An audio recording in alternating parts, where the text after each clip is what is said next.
Welcome to Vital Force. In this video, Beyond Words, we explore speaking your truth and hearing theirs. This is part 4 of a deeper journey into connection, communication, and the inner forces that shape our lives. After this video, continue with parts 5 through 6 to explore the full series. If this speaks to you, please like, subscribe, and follow along for more from Vital Force. How to express ourselves clearly and completely. Once we become mindful of our thoughts and emotions, the next challenge is to express ourselves clearly and firmly, without the fear of how others would react. Most of the time, we are not clear about what we need to say. We know that we are not happy about something, but we don't know how to express it or what to say. And you cannot express something clearly if you do not understand your internal world clearly. At times, we are afraid to express our thoughts and emotions because of the fear of rejection, unacceptance, or disapproval from others. Sometimes we are afraid to ask someone out because of the fear of rejection. At times, we are afraid to ask for a raise from our boss because of the fear of disapproval. If we want a break from our partner, it is not always easy to express our intentions because of the fear of how they would react. At other times, we are afraid to express our opinion because of the fear of what others might think of us. Most of the time, our fears hold us back from freely expressing ourselves. Since we are all unique individuals, we all have unique thoughts, beliefs, understanding, emotions, and a unique lifestyle. And we are all experiencing a unique set of problems in our lives. I can't tell you what to think, feel, or what problems to experience, just as you can't tell me. We experience thoughts and emotions according to certain universal law, and we cannot control this flow of thoughts and emotions. It happens naturally according to our unique circumstances. I can't point to someone on the street and ask you to fall in love with that person. This needs to happen naturally, and not because I asked you to. Similarly, I can't convince you that healthy communication is crucial for healthy relationships. This also needs to be understood with one's own experience, not because I said so. We also have a unique way of expressing ourselves to others. Clear expression isn't just about choosing the right words. It is the truthful expression of what you think, how you feel, and what you intend from the relationship or communication. Since we are unique, we should never be afraid to express ourselves. You are not meant to think like others, and they are not meant to think like you. When you need to express something, learn to be firm and direct. Stand your ground, regardless of how others may see or judge you. Your goal is to express your point of view clearly. It is then up to the listener to accept or reject it. If they reject your opinion, that is okay. They have every right as unique individuals, just as you have the right to express yourself without fear of their judgment. Remember, you have your perspectives, and they have theirs. You have a right to be yourself, just as others have a right to be themselves. Of course, this doesn't mean we should be insensitive or rude. We can learn to respect others for their uniqueness while honoring our own. Kindness is one of our most profound human qualities, and learning to extend it not only benefits others, but enriches our own lives. Ultimately, this is the true purpose of relationships. We are all here to serve, learn from, and grow with one another. When you need to have an important conversation, take a moment to be mindful first.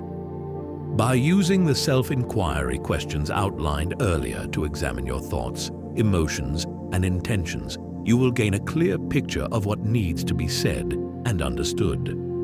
When you question yourself, don't just stop at, "I think it's wrong," or "I feel upset." Dig deeper. Ask yourself why you think it's wrong. Unpack what upset truly means. Are you sad, disappointed, frustrated, or afraid? Identify your goal. Before you speak, it is a good idea to identify your goal, the true purpose of your communication. To be mindful of what you need to express, you can also use the self-inquiry questions outlined below to pinpoint the exact thought, emotion, and the goal of your expression. What is the true purpose of this communication? Am I having this conversation to be understood or to be right? Am I expressing my true feelings? What solutions am I looking for? What can I do to repair this connection? What boundaries do I need to set? Clarity of purpose shapes your entire message. When you express yourself, be calm and respectfully listen to the other person without any judgments.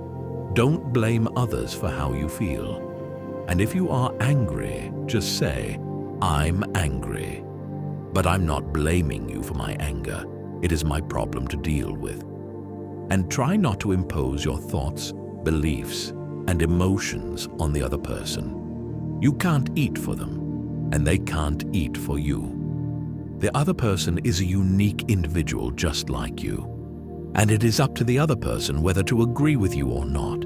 If the other person doesn't agree with you, that's okay too, because they have their own thoughts, emotions, and their own way of understanding things. But your goal is to express yourself completely, whether they understand or agree with you or not. And if they don't agree with you, then you need to decide what is best for you. Do you want to stay in the same relationship? Do you want to keep the same job, or do you need to make a change? And if you do decide to move on, then try to do it with compassion. Allow others to find their own happiness while you set yourself free to find your own happiness. And most importantly, don't let others control your happiness. You are in control of your happiness. We do not need to live in fear of changes. Change is a fact of life. Everything in the universe changes constantly. And if we try to resist this change, it will only invite more suffering into our lives. Stop resisting. Start trusting. Trust yourself and trust the universe. There are things beyond our control. We can't control earthquakes or the weather.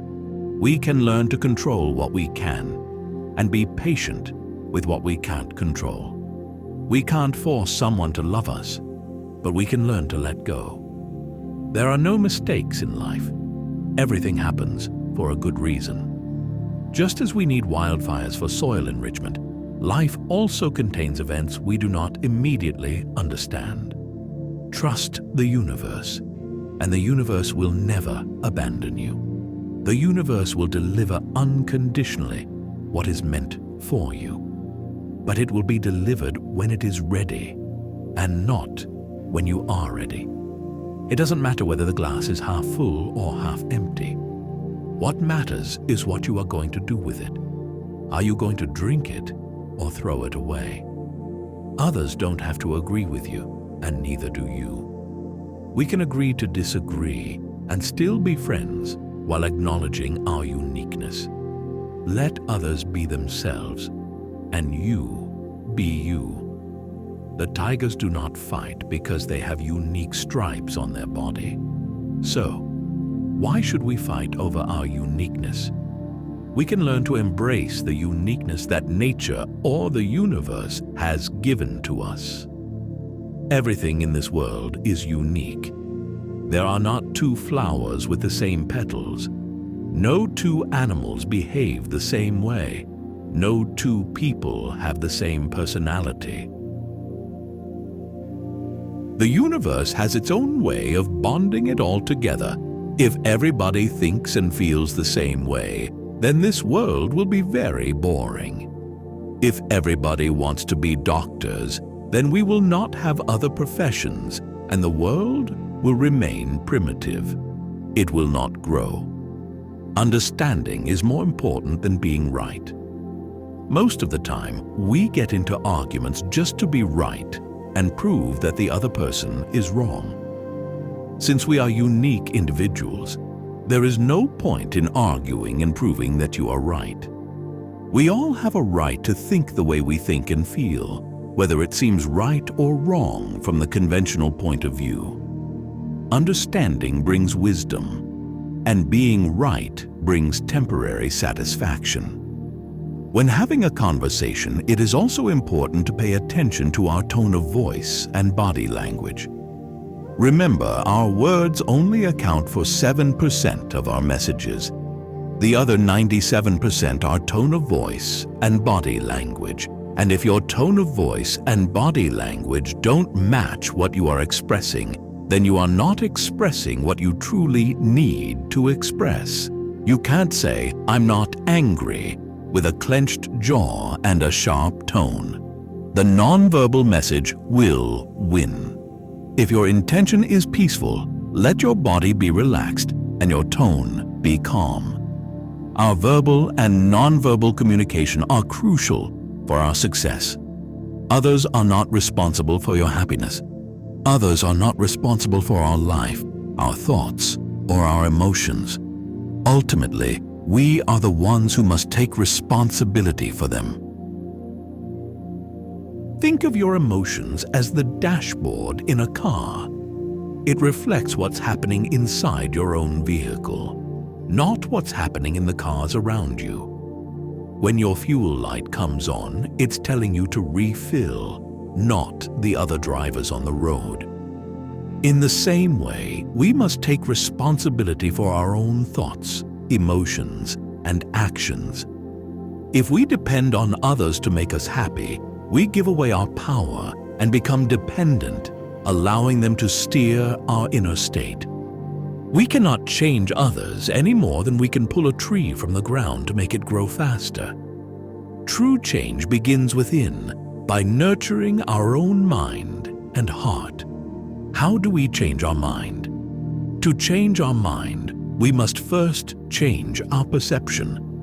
When we shift how we see a situation, our feelings naturally follow. Imagine you are walking down a street and see a snake on the path. Fear instantly arises. But as you look more closely, you realize it is only a coiled rope. What happens to your fear? It disappears, transformed by a new perception. In this way, every change begins with seeing differently. Every door that closes opens another. Every chapter that ends allows a new one to begin. True change starts within, in the quiet space where we choose how to see. This principle applies to everything in life, not just communication. Others can only act as a mirror, reflecting back what you may need to see within yourself. They may not say it directly, but it is your responsibility to listen, to absorb what resonates, and let go of what does not apply to you. It is like chewing gum.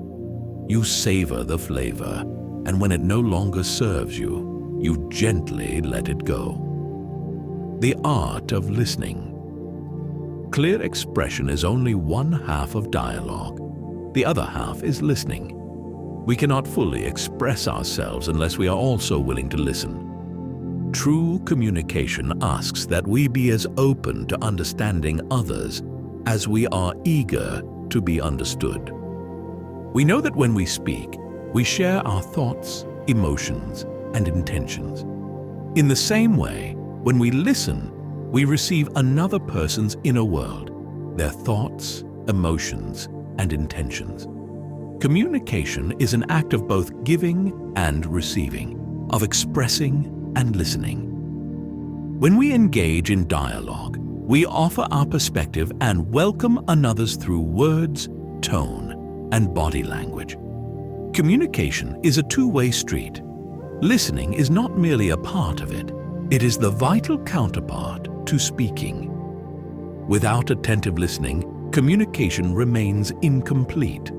To communicate effectively, we must first learn to listen deeply. Listening is a more complex process than we often realize. When we hear someone speak, sound waves travel through the air, enter our ears, vibrate the eardrum, and send signals to the brain. There, the mind forms a thought and a judgment about what was said. Based on that judgment, we then feel a happy, unhappy, or neutral emotion. For example, if someone says, "Thank you," we interpret it positively and feel appreciated. If someone says, "Get lost," we understand the rejection and may feel upset. This entire process, from sound to feeling, happens almost instantly because the mind processes information at lightning speed.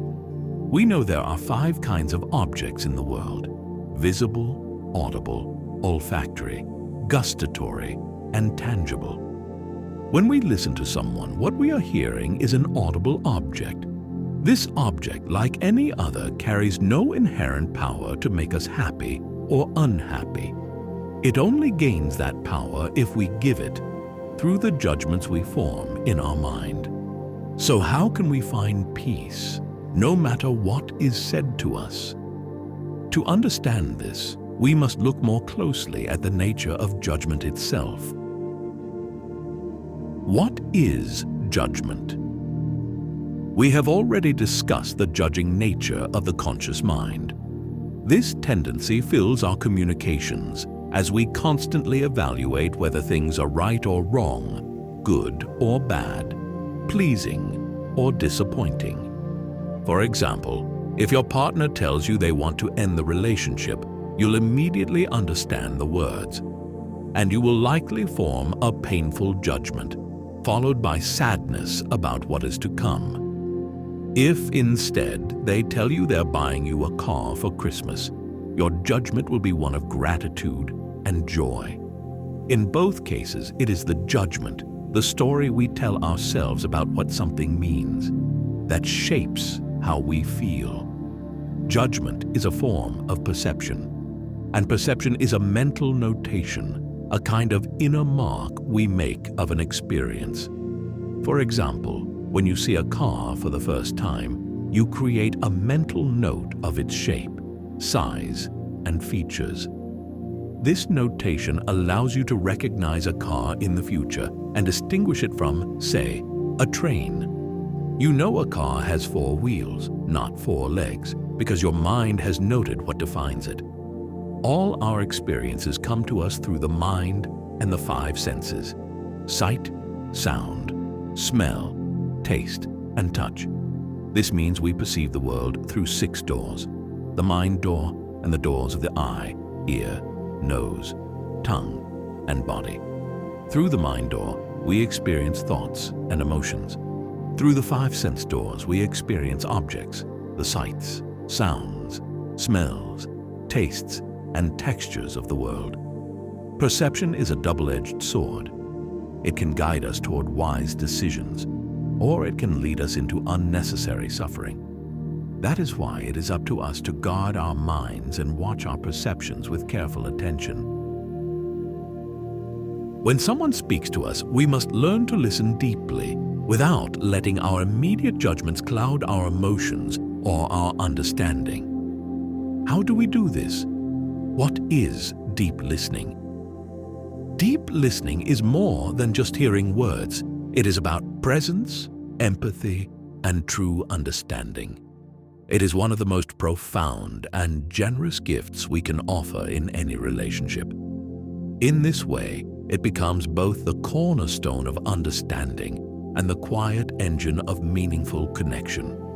To be able to listen completely, we need to learn to turn off our internal radio, the thoughts, emotions, judgments, and stories in our mind. Pause your internal world. Take a deep breath.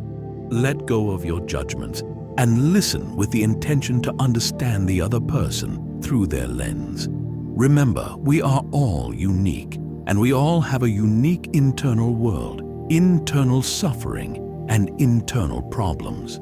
Listen with silence. Silence allows us to listen deeply, And deep listening helps to ease the suffering of others. When we listen with stillness, we become a mirror, a safe space where others can release what weighs on them. There's no need to rush in with our own opinions. We can offer our thoughts when the moment is right, after they have finished speaking. Too often, we spend our listening time preparing what to say next. In doing so, we miss what is actually being shared. Mindful silence does not mean we let others overwhelm us. It means we choose our moment. We speak when our own mind is clear and when the other person is truly ready to listen. When listening, it is also important to pay attention to the other person's words, tone of voice, and body language. A deep listener attends to all three channels. What is the core narrative or complaint? What emotion is carried in their voice? What is their posture, their facial expression, their energy telling you? If the other person's words don't match their tone or body language, you might gently and respectfully point it out. You could say something like, "I want to make sure I'm understanding you fully. Your tone or your expression seems to tell a slightly different story than your words. Is there more you'd like to share? I just want to make sure I'm understanding you fully." Your goal is not to win an argument, give advice, or share your own story. The goal is to fully comprehend the other person's experience, to become an investigator of their inner world without imposing your beliefs. You might ask open-ended questions such as, "Why did you say that? What do you mean by that? Why are you angry with me? What did I do wrong? How do you truly feel about this? What do you expect me to change? How do you expect me to feel? What can we do to solve this problem? How can we work together? How can we be happy together?" These questions can help the other person ease their emotions and frustrations. You can open yourself up to what is being shared without immediately filtering it through your own opinions. Let the words, tone, and emotion land, and acknowledge them with respect. You don't necessarily have to fix the problem or solve it at this moment. You can simply provide the container for their expression. Remember, we are all here to serve each other and grow from each other. We can learn to help others unclutter their minds and hearts. We can help clarify their thoughts and emotions, just as you learn to do through self-inquiring questions. People often speak in order to understand their own feelings. By listening, you become a mirror that helps them see themselves more clearly. In the end, deep listening is an act of love and a practical skill. It transforms conflicts into conversations and isolation into intimacy. It is how we truly learn and grow from each other. Thank you for joining us for Part 4 of Beyond Words. This chapter opened the journey into speaking your truth and hearing theirs. To continue the series, watch Parts 5 through 6 and explore the deeper path ahead. If this video brought you value, please like, subscribe, and follow for more from Vital Force. We'll see you in the next part.